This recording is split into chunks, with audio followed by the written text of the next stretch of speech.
This is the Fat Electrician. Winter Soldier ODs on meth and becomes unkillable. Military Special Forces guys doing meth while skiing. Did I get your attention? Yes. Today we're... Guys, Fat Electrician is fantastic. Everyone go check this guy out. He does a lot of like historical war stories, and he makes them funny and very ADHD coded, so it's pretty fun.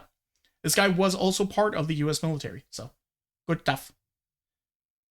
We're talking about Aimo Koivunen, the Finnish Special Forces soldier that took his entire unit's supply of crank and then proceeded to troll the Soviets and himself for 2 weeks about it. Before this video gets too far off the rails, we do have a sponsor, and that sponsor is We the People Holsters. They probably have the best quality to price ratio for any holster company on the market. So I will say, because I do know that a lot of people aren't really for this, he is fairly pro-gun. He, part of the military, and I believe he lives in the Texas area, so like just as a heads up, his sponsors tend to be pro-gun. Here's mine. It came with the clip and in the fancy gridline Kydex, and it cost $57, which is like half of what any other company was. $57 for that? Oh my god. I'm glad I don't have a gun. That stuff sounds expensive. Going to charge you. If you wanted to check them out, I'll have a link and a discount code down below. Let's get to this story. March 18th, 1944, Aimo and his friends, a small group of Special Forces Finnish soldiers, have just finished conducting a 3-day-long ski patrol and are returning back to base when they are ambushed by an entire platoon of Soviet soldiers. They have nowhere near enough men to fight back. They have to retreat and get away. In order to do so, they go off the beaten path and attempt to blaze their own trail through unpacked snow. Aimo, as fate would have it, would be the point man, having to do the majority of the work as far as beating down the unpacked snow goes. Now, they've been out skiing for 3 days straight. Everybody's exhausted, but the level of work that Aimo is having to dish out is almost unbearable, and he's unable to set a pace that is going to allow them to escape. And the Soviets are catching up. So Aimo decides to take the high road, reaches into his pocket, and pulls out a bottle, and inside of that bottle is all of his and his buddy's supply of Pervitin. Aimo had been given all of it because everybody knew that Aimo didn't care for taking Pervitin, and this meant that Aimo would keep it safe and nobody else would dip into it when... And yes, he is about to explain what Pervitin is. They weren't supposed to. And if you don't know, Pervitin is the German miracle drug that came out in 1938, also known as meth. And just to be clear, German... So, yeah. So back in this time period, they came out with basically meth, right? And what they used this for, it was a prescription. It was a military grade prescription. And what they took this for was mostly just to, they would take a very, very small amount and it would keep them awake so that they could actually continue their duties in the middle of wartime. Okay? Miracle drug that came out in 1938, also known as meth. And just to be clear, this isn't like Jesse Pinkman cooking it in the back of a van, putting chili powder in it. This is high-quality pharmaceutical-grade nose torque, okay? This is inhalable horsepower, and this man's about to take some. And not just some. Goddamn right. So Aimo pops off the lid and he wants to dump a single pill into his hand, which is the recommended dose. The problem is the Pervitin has been sitting in his pocket, half of it warm against his body, the other half getting cold against the outside of his jacket, and it is now congealed into one gigantic meth nugget, and the whole nugget falls into his mitten. He's unable to break off a singular piece because, well, he has mittens on. So, and just remember what he said, right? This is all of his and his buddy's supply. His entire, little troop supply. This is a lot of meth. That just got plopped into his hand. And he doesn't have the dexterity, so he says, fuck it, and eats the entire nugget of meth, which was roughly 30 pills at one point. Okay. Recommended dose, 1 pill. Aimo, I can't take 1. I can't get one pill out of this. Fuck it, we ball. Oh no. Okay, fast forward like 45 seconds. Aimo feels incredible. He is a new man. He has gone from dragging ass to tripping balls, and he has had a life-altering revelation that he's been put on this planet to do 2 things and 2 things only, and that is to outrun the Soviets and steal catalytic converters, and those aren't even going to be invented for like another 35 years. So guess what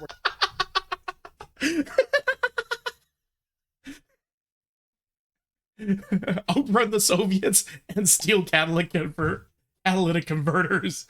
Wait, those aren't invented yet, then I guess I know what I'm doing. We're outrunning these Soviets. This man begins blazing a path through unpacked snow quicker than anybody ever has, ever. And the Soviets are just watching these guys take off like a rocket, like...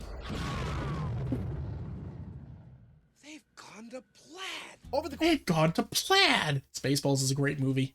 course of the next hour, they managed to outrun the Soviets so bad that they just gave up. So they finally stopped, they regrouped, they wanted to see if anybody had been shot, they wanted to make sure everybody was doing okay before they carried on with their mission and journeyed back home. At that point, Aimo did not sit still. He was pacing, he's walking around, he's talking to himself, and that's when his buddies realized, oh boy, Aimo is higher than draft pussy on a fucking extension That's a line. ladder. We got to do something. So they decide it's probably a good idea to take away all of his ammunition and his knife so he doesn't hurt himself or somebody else. So they take the ammo away from him, they turn around, they go to put it in somebody else's backpack so they can carry it, turn back around, Aimo is fucking gone. It's like having a 3-year-old with you. It's like, okay, give me the weird looking rock that you found, thank you. Okay, let's put that in the garbage. Turn back around, kid's gone. Son of a. Except this guy is higher than a kite and, you know, a trained military man. Oh, wonderful. In winter, with the Soviets on their ass. Fast forward an unspecified amount of time later, and Aimo wakes up, looks around, has no idea where he is. You see, Aimo had blacked out. And when I say blacked out, I don't mean he laid down and fell asleep. I mean he proceeded to ski 62 miles in a random direction and then laid down and Because yes, when you black out, you still technically have functionality, depending on how you blacked out.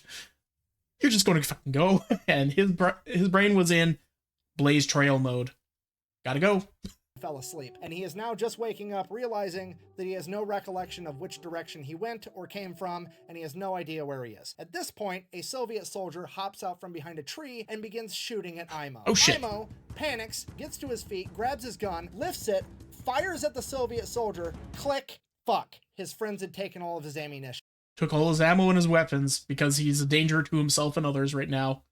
Which isn't a bad thing, but, you know, unless you're, you know, your friends. And now at the same time, you know, I'm a problem. I'll do it. I'm so glad I saw that before. Oh.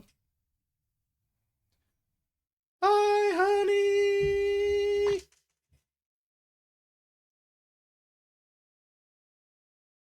I'm back. Hi, how's it going?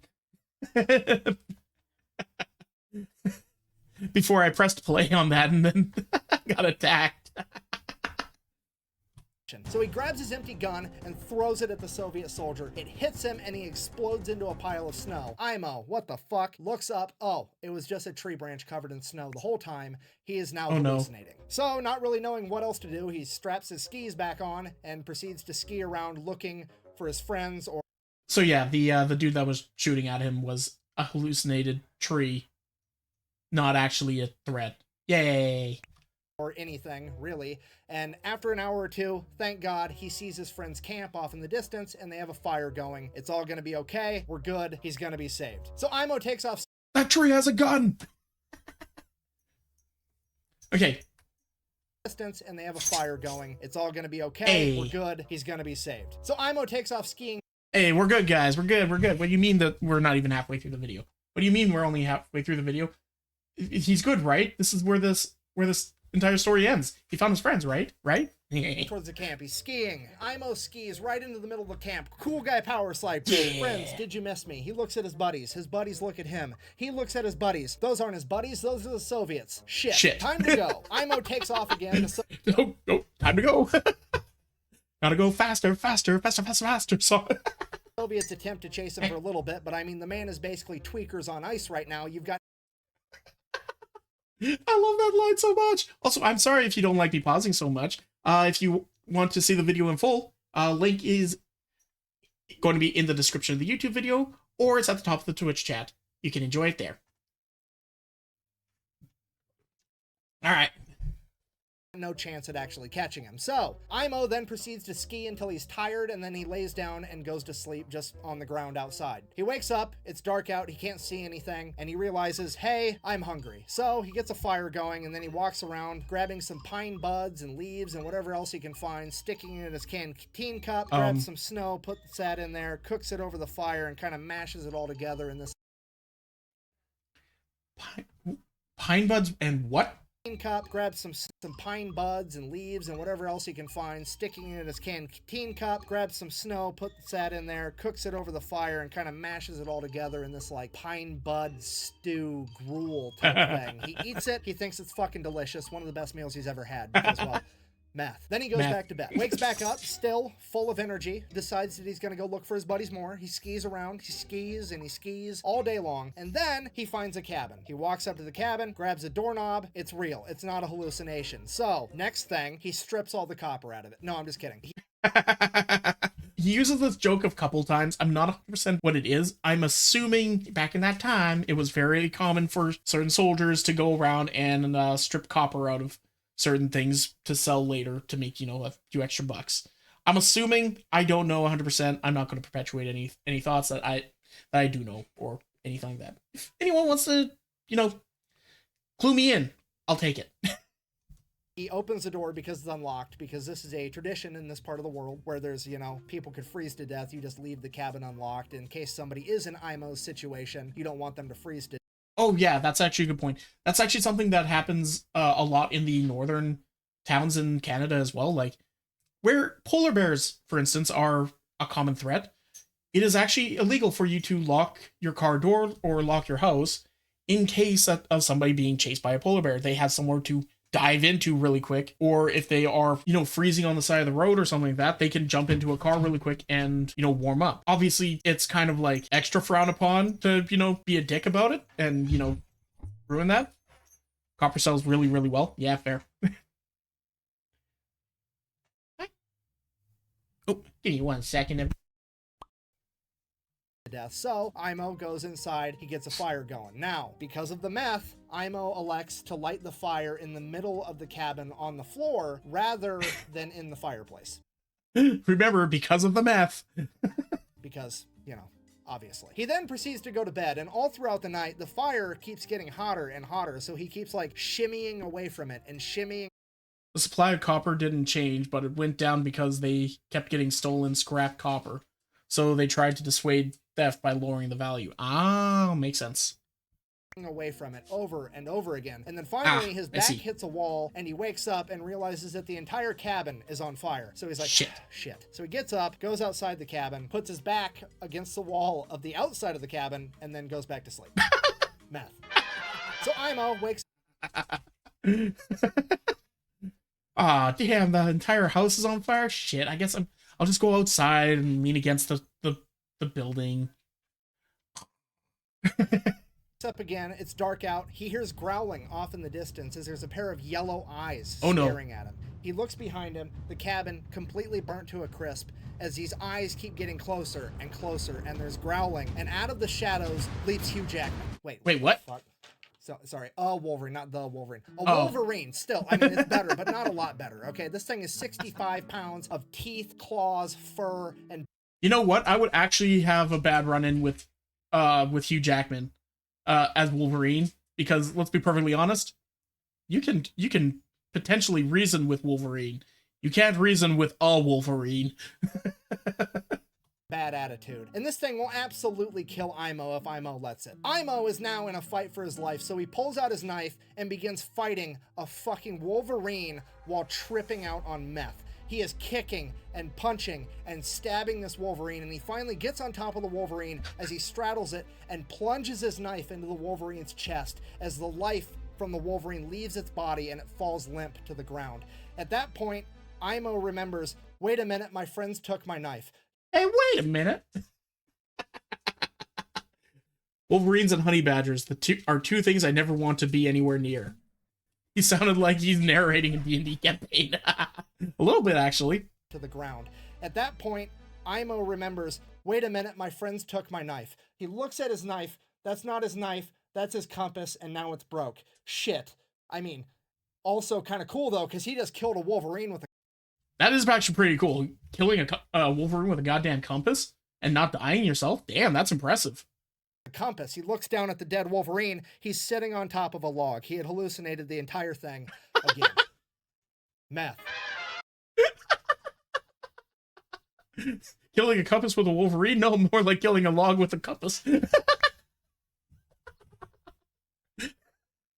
So Aimo gets up off the log that he just killed, looking around, not knowing what to do. In the darkness of night, he sees a fire off in the distance.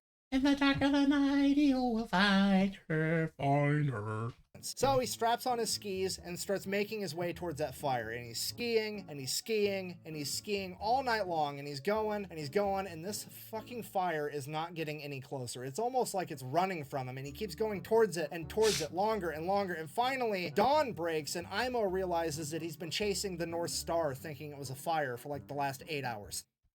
Meth. Because meth. So now it's morning. Aimo still has no idea where he's going, so it's like, well, better find some copper. I mean, my friends. He's got to There's the copper joke again. find his friends, so he just starts skiing around looking for any signs of human life at this point. And he's skiing, and he's skiing, and he's going, and he's going, and he finally comes across this abandoned German forward observational base, and he's... How long was this guy high on meth? How much did he take? He took 30 pills when the recommended dose was 1. No, the log's weakness is compass. Don't forget, log's weakness is compass, okay? The Wolverine was just an illusion. starts making his way towards it. The problem with this was, whenever the Germans abandoned something in World War II, they usually booby-trapped it, and that's what happened here because Aimo skis over a landmine. Whoop. Dang, and it took days for it to work its way out through his system. He's lucky he didn't just outright kick it on day 1. Yes, 100%. Once again, meth is not a miracle drug to make you basically just unkillable and just crazy. No, it will fuck you up. This guy is the exception, not the rule. Which is also something that is mentioned at the end of the video. And yes, and it's not just days. He'll get to that. Blowing up his foot, throwing him to the ground, and that's what happened here because this was, whenever the Germans abandoned something in World War II, they usually booby-trapped it, and that's what happened here because Aimo skis over a landmine. Blowing up his foot, throwing him to the ground, and Aimo's like, that's it, I'm dead for sure, there's no way I'm making it out of this. And he just... Far Cry 7 stuff right there, yeah. lays there. We have no idea how long he laid there. He said he laid there for a week, but that dude's high as a kite on meth. He could have been there for 45 minutes. We have no idea. He lays there and he lays there, literally too high to die, and then he just gets bored. No. He's like, fine, I'll live. And imagine being so bored, you're like, fine, I guess I won't die to a landmine. he gets up and he starts walking back towards the base again. He makes it all the way to the building, grabs a doorknob. Well, at least the base is real. The landmine sure as fuck was real. The base better be real. The base is real, grabs a doorknob, opens the door. That's booby trap 2. Blows up in his face, yeets him 30 yards the other direction. This poor guy. Run over a landmine, gets blown up, lays there for a week in his mind. Decides, you know what, this is too boring. I'm going to get up and give it another try. Walks over to the base, opens the door, blows up again, sends him flying. Like, fuck. Fine, I'll live. Absolute chat, yep.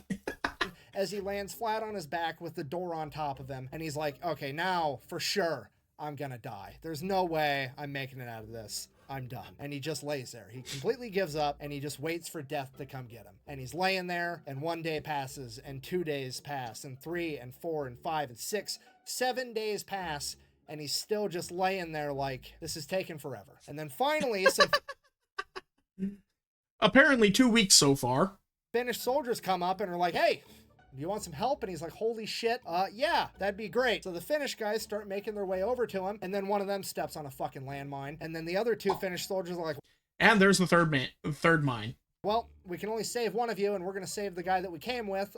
If we get this guy saved, we'll let him know to come back and save you later. Peace, goodbye. And just left him laying there again. So he thinks to himself, maybe if I can survive a couple more days, I might actually make it out of this. So he starts trying. He gets a little fire going next to him. He starts melting snow in his canteen cup to drink water to hydrate. A Siberian jay at some point lands next to him, and he takes a ski pole and smacks it to death, pulls the Siberian jay over to him, grabs it, and just Ozzy Osbourne's this bird raw. Just oh my god. The whole thing, the unkillable tweaker. No kidding. Trying to get any amount of calories inside of him. And then, after 3 more days, they come back and they save Aimo, and he completely... Really? Really, Lindsay? he blacks out. I have to question how much of this is true and how much of this is self-recounted story was hallucination. I'm honestly, I would not be surprised if this was actually all true. The time periods were probably a little wonky, but he realizes like hallucinations and all that, so like who knows? What is the story? I've never heard this. Check out the YouTube video. He goes over these kinds of stories all the friggin' time. They're all like World War I and World War II stories. Fat Electrician's great. Aimo comes to, he's in a Finnish hospital where he's informed that he has been missing for 14 days and they found him 250 miles from where he originally departed his friends. So in 2 weeks, he went 214 miles away on skis. He spent 2 weeks skiing to get to that point. It was a long ass distance. And he was tweaked the whole damn time. He now weighs a mere 95 pounds and has a resting heart rate currently of 200 beats per minute, 14 days after taking all of the meth. So currently of 200 weighs a mere 95 pounds and has a resting heart rate currently of 200 beats per minute. Resting heart rate of 200 beats per minute 2 weeks after. 14 days after taking all of the meth. So Aimo proceeds to do the logical thing, makes a full recovery, and lives a long, happy life until passing away at 71 in 1989 because he's Finnish, and that's just... Man lived until the year before I was born. The man was probably living life in slow motion. Really was. That's how they get down. Yeah, if you're not picking up what I'm trying to tell you, this man actually may have seen Star Wars, the original series, in theater. Okay? Could you imagine him taking his kids to the movie theater just being like, we didn't call it the Force back in my day. We called it Pervidin. Seriously, it's pretty funny that the only two Finnish... I'm muted. I'm sorry. I got muted. ...soldiers that I know off the top of my head are Aimo and Simo Hoya. Simo, deadliest sniper of all time. Over 5... Fun fact, Simo got put into an anime. Simo was in an anime, guys. 500 kills. Aimo, the most unkillable tweaker ever. Don't worry, this story keeps going, Meth. Aimo's It keeps going. son was interviewed about his dad, to which he said that his dad never really talked much about his time in service, but there was one point later in Aimo's life when he decided to write in to a local newspaper that was having a competition for who had the best, craziest military story ever. And he wrote his story down.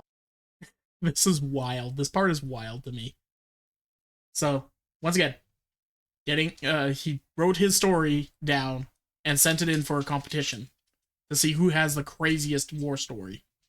Mailed it in, and he was informed, congratulations, you've got second. How the fuck did this guy get second place with this story? Did Simo... Second for the competition also apparent. Second. Hoya enter the same competition? Because that's the only logical explanation, other than that there was some Karen on the judge board that was like, I don't know, this story seems a little too unbelievable if you ask me. Bang. To which my argument is, look at him. Do you think that guy... We could probably look it up, probably. Well, dang, now I want to know the story that beat his. Guy's lying about this story. Do you really? Because homeboy looks like he's about to hit a T intersection and go straight, okay? That's not hair product. He just moves that fucking fast now. There's no way he's lying about this story, and I'm legitimately mad he didn't win this fucking competition for some reason. Okay, this story's getting out of hand. We need to end this video. I guess, in conclusion, it's important to bear in mind with how incredible this story is that Aimo is the exception and not the example. 100%. You should not do drugs because they are, in fact, bad for you, okay? Shocker! Don't do drugs. Also, don't fight the Finnish in winter in Finland where they have home field advantage. It's just a bad time. Anyways, thank you for watching. Best way to support the channel is go buy some merch at thefatelectrician.com. Quack, bang. Out. So, And that, guys, was the Fat Electrician. Fantastic YouTube channel. Great stories. Goes over, war history very well, makes it fun and interesting and actually engaging. Like, if you want to learn about that time period and all that, and just, expand your horizons a little bit, definitely check his shit out. He's also got another channel where he goes over like crazy businesses, like for instance, Hobby Lobby stole religious artifacts. We'll go over that one next time.